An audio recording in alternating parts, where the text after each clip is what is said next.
கடாயை வச்சு சூடு ஏறினட்டு நல்லா கடுகு கருவேப்பிலை எண்ணெய் ஊற்றி காய்ச்சிட்ட பிறகு ஒரு 3 காய்ந்த மிளகாய், ஒரு 6 பூண்டு, ஒரு பச்சை மிளகாய், அப்படி ஒரு தட்டு இப்படி ஒரு தட்டு சின்ன வெங்காயம் போட்டுக்கலாம். சின்ன வெங்காயம் உடம்புக்கு ரொம்ப நல்லது. நல்லா சேர்த்துக்கணும் ஒரு தட்டில். அது கூட கொஞ்சம் மஞ்சள் போட்டு நல்லா பரட்டுங்க. அப்புறம் கொஞ்சம் பெருங்காயம் அப்புறம் ஒரு பரட்டு வச்சுட்டு அதுக்கு என்ன பண்ணலாம், உப்பு கொஞ்சம் போட்டுக்கலாம். வெங்காயத்தை போட்டுக்கலாம். வெங்காயம் நல்லா வதக்கிக்கணும். கண்ணாடி பதத்துக்கு மேலே நல்லா சுருண்டு வெங்காயம் ப்ரௌனிஷாக மாறணும். அதனால வெங்காயம் போட்டு தக்காளி பழம் நல்லா பழுத்த பழமாக போட்டணும். தக்காளி பழம் நல்லா பெரிய பெரிய பீஸ் போட்டுக்கலாம், பரவாயில்ல. நல்லா போட்டு தக்காளி பழத்தை அதுக்கு மேலே வெங்காயம் பொடியாக நல்லா காய்ச்சி வைக்கலாம்.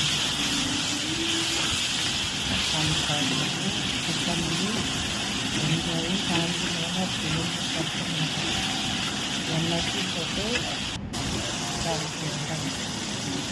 இப்போ நல்லா சின்ன சின்ன நச்சு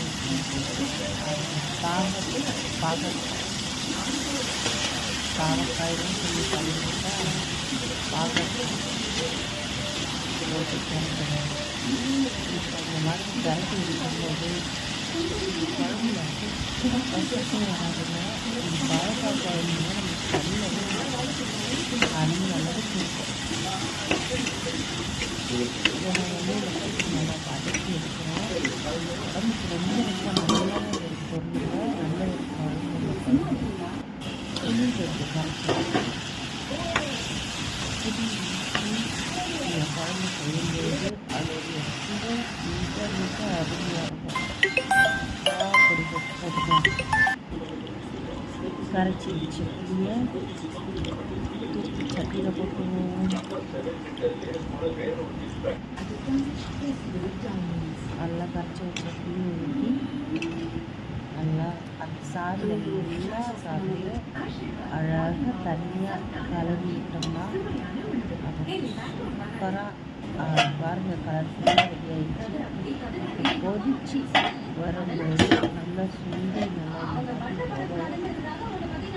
பாவக்காய் பொருள் சுண்டி அவ்வளோ ஒரு ருசியாக இருக்கும். அழகாக கொஞ்சம் தொட்டு ஏதாவது பண்ணிட்டு நம்ம பாவக்காயே கிடச்சிருக்காங்க. அந்த குழம்போட ருசி அவ்வளோ சூப்பராக இருக்கும்.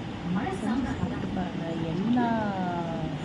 எல்லா உடம்புக்குமே இந்த குழம்பு வந்து ரொம்ப ருசியை கொடுக்கும், ரொம்ப நன்மையை கொடுக்கும்.